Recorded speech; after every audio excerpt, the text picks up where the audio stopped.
Pabilis na nga ng pabilis ang panahon at malapit ko na ngang makasama si baby. Kaya naman inaayos ko na at ino-organize ang ibang gamit niya. Hindi pa nga kami nakakabili ng ibang gamit niya kaya naman ito na lang muna ang mga iaayos ko dito sa organizer natin. May mabait kasi kaming kapitbahay na nagbigay ng mga gamit ni baby. Sobrang gaganda nga at ang cute, kaya naman dito ko muna ilalagay sa organizer trolley natin.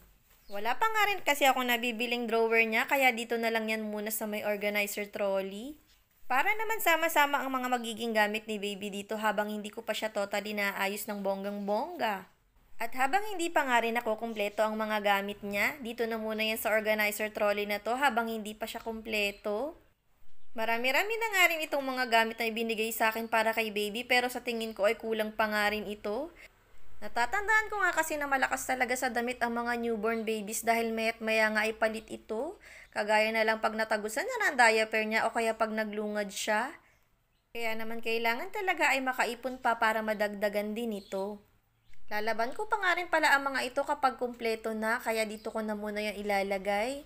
Habang nag-aayos nga ako ng mga gamit ni baby ay kinikilig nga ako. Nakakatuwa, parang nakaka-excite na talagang makasama siya sa mundong ito. Hindi pa nga ako nakakabili ng mga ibang gamit. Ito pa lamang pero sabik na talaga ako. Grabe.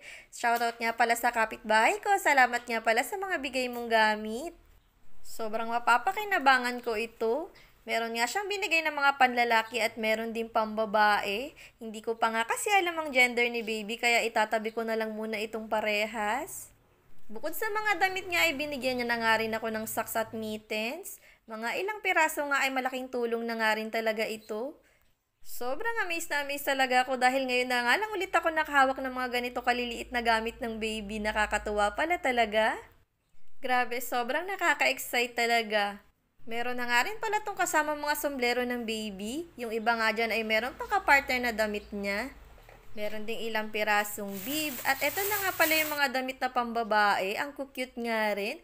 Pero mas gusto ko nga sana maging baby boy si baby. Mas marami nga yung gamit dito na pang baby boy. Kaya dapat talaga maging baby boy ka baby ha. Pero syempre kahit ano namang ibigay ni Lord ay tatanggapin namin. Sana lang ay maging healthy si baby.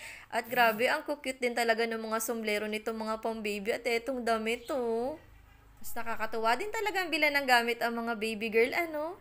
Maya-maya lang ay meron pa nga pala ditong isa pa. Grabe, ang ganda rin naman itong binigay sa akin ng kapitbahay namin. Foldable ko lang po siya. At ayan nga, oh, siguradong hindi mapapasukan ng lamok si baby dito. At napakadali lang itabi dahil natutupi siya. Maya-maya lang ay nakatapos na nga ako mag-organize ng mga ilang gamit ni baby. At ayan na nga ang kinalabasan. Hanggang dito na lamang. Thank you for watching. Babu!